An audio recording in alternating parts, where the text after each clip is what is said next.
I think that of the kind of entertainment that I'm doing and want to continue to do is in what we call urban entertainment setting, whereby people will be able to go year-round to an indoor situation, just in the same way they'd go to a movie theater, but they'll go to a combination of very powerful environmental immersive experiences like simulator rides or virtual reality or 3D experiences or acoustic experiences, sound experiences, tactile experiences.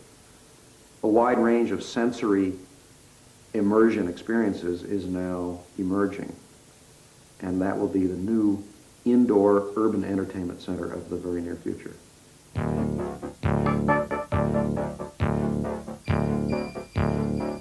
Another company which specializes in compact simulation units for urban entertainment centers is iWorks in Los Angeles. This company was founded in 1986 under a general premise that the movie studios were focusing so much on what's happening in the home with home video and pay cable that they were not focusing as much on out-of-the-home entertainment. We knew that in the U.S. specifically, that at that time in 1986, movie theater attendance had been flat for 10 years. Here we are 5 or 6 years later, it's been flat for another 5 years, and last year it was down. With that, we have a general belief that the greatest untapped entertainment market today is in urban, out-of-home markets. Cinetropolis is a name that we've given to a concept that we actually term a movie park. Movie park meaning that is a cross between a theme park and a movie complex. You may see a lot of short stories that together create a 90-minute experience. And it's a movie theater in that we use movie technologies, powerful movie technologies that are 10 times more exciting than a normal movie from a technology standpoint. So you combine a theme park with a movie theater complex, and that's Cinetropolis. The last theater is a virtual reality theater. This theater is so futuristic, we don't even know exactly what it's going to look like. The level of graphic sophistication envisaged by iWorks is already available, but, up to now, it's been used exclusively in the high-cost training programs, many of them paid for by the military and civil aviation.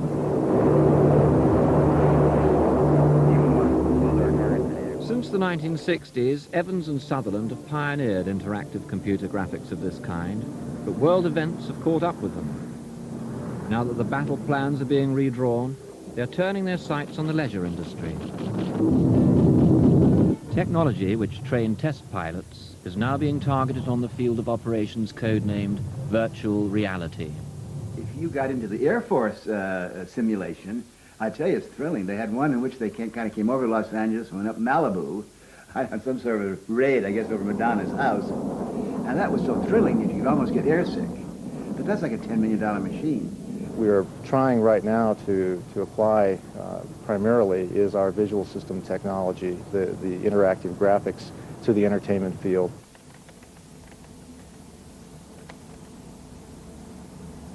I'm driving along here in the city database. I'm moving the eye point in real time, controlling it from the joystick here, so I can move anywhere in this database I want. We also have another red light here. I think I'll run it. I'll move down the side street here. Again, you see some more of the photo-derived texture. We have digitized a photograph of an actual building in Salt Lake City and applied that texture to the polygons. I'm going to pull the visibility in from about 50 miles down to about 5,000 feet. This is done in real time.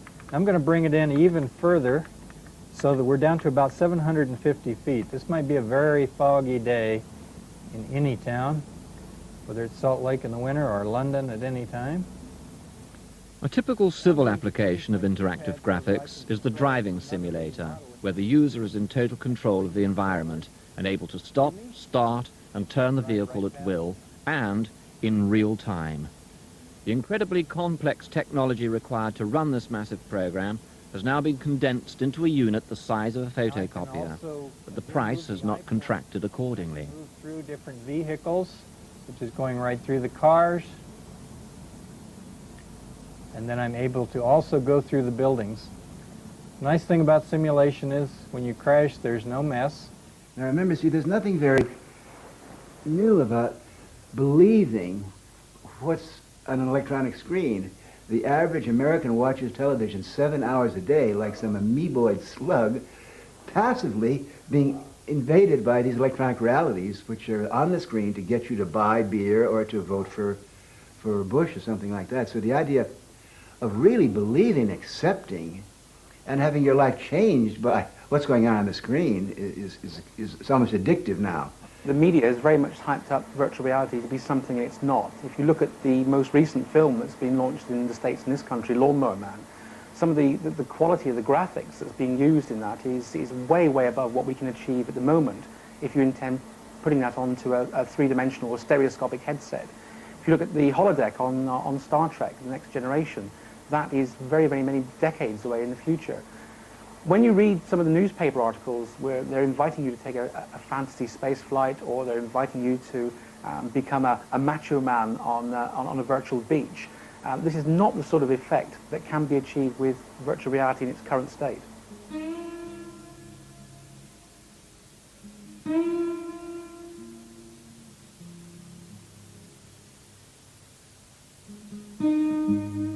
I think having a couple of joints now is not nearly as culturally acceptable as it was in the 60s.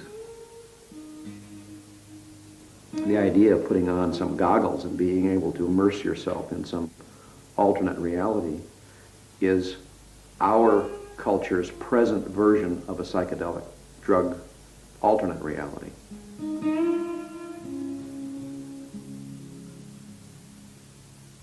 Graphics like these are not yet available in virtual reality, but will they ever become available for entertainment purposes at a virtually realistic price? That technology could be brought to the entertainment market, but at a price no one would pay.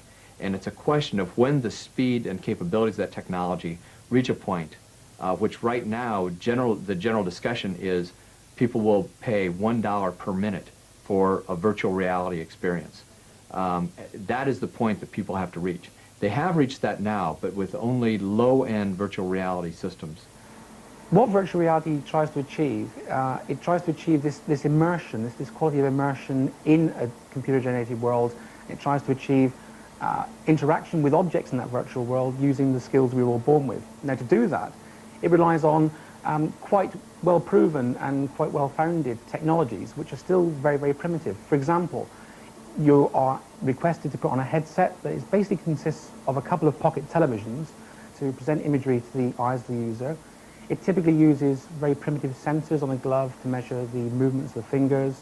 And it uses quite primitive magnetic tracking systems that are mounted on the headset or on the glove to allow you to move through a three-dimensional world. The other issue is that the psychology of virtual reality is also the psychology of handicap. You're in a very deprived sensory world. You wear gloves that fail to respond to the commands of your real hand. You can't pick objects up. You find that fingers will disappear and poke out from some other side of the body. The imagery is moving around totally outside of your control, and you end up being very frustrated, very immobile, and not being able to do anything practical whatsoever. And these problems, these two analogies, migraine and handicap, which I think best describe the current level of virtual reality technology.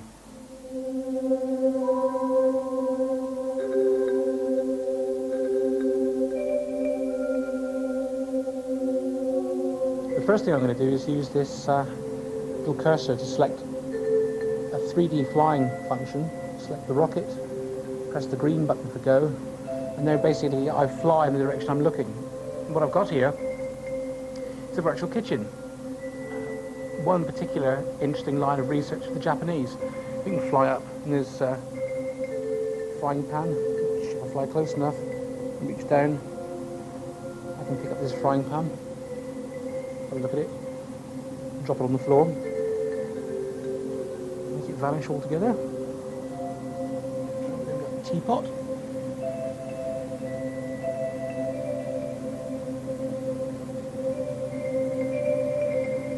Teapot.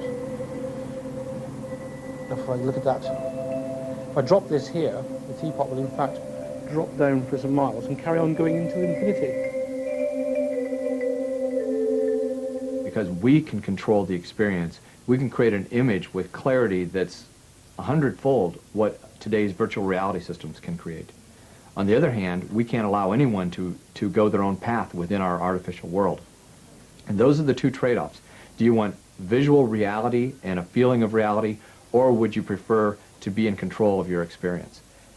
One of the things that we've been hearing, particularly from Japan, is that within the next 12 months or so, possibly before the end of 1992, we will see the first domestic virtual reality system available for sale in this country. And after that, I believe that's the end of civilization as we know it, because as with the personal computer, it will become more and more accessible to members of the general public, not just those who go to arcade centres. Now, the computing power is developing at such a rate, and the costs are dropping at such a rate, that photorealistic quality of images is probably between 5 and 10 years away. I like to describe it as a form of, if you like, social autism, where people will prefer to regress into their front rooms and interact with this completely alternative reality rather than go out into the real world. I also think that some of the very sad trends we're seeing in society at the moment, being able to pick up a telephone and dial an adult chat line, will in fact develop into more of a visual and auditory and tactile sensation, and the technology will be there to support it.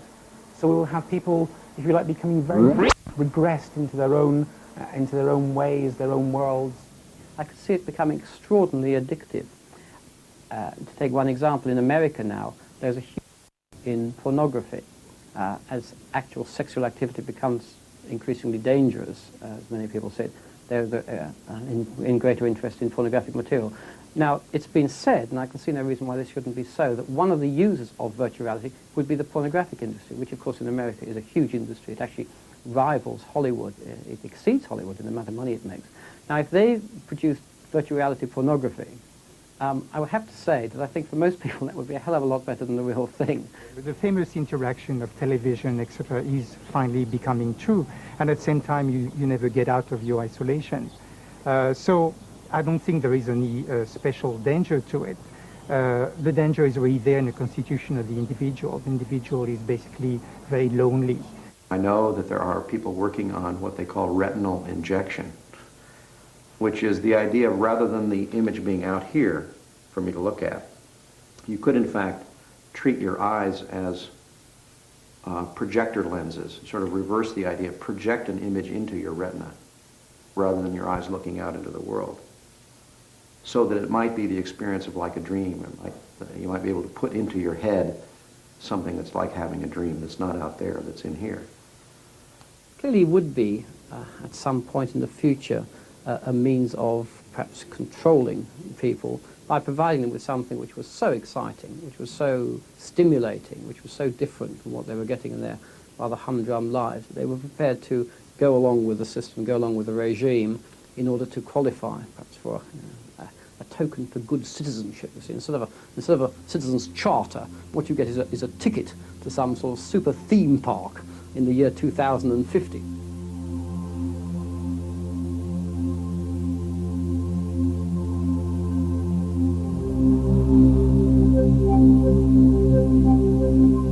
No orange grove need be raised for virtual reality. Its castles and chasms are all created from thin air. What began as one man's fantasy of family experience in a bright, clean and uncomplicated world has metamorphosized into an industry which aims to shrink realism into the corners of our already overcrowded minds. The irony is that Disney's Day Out could become Dante's Day In.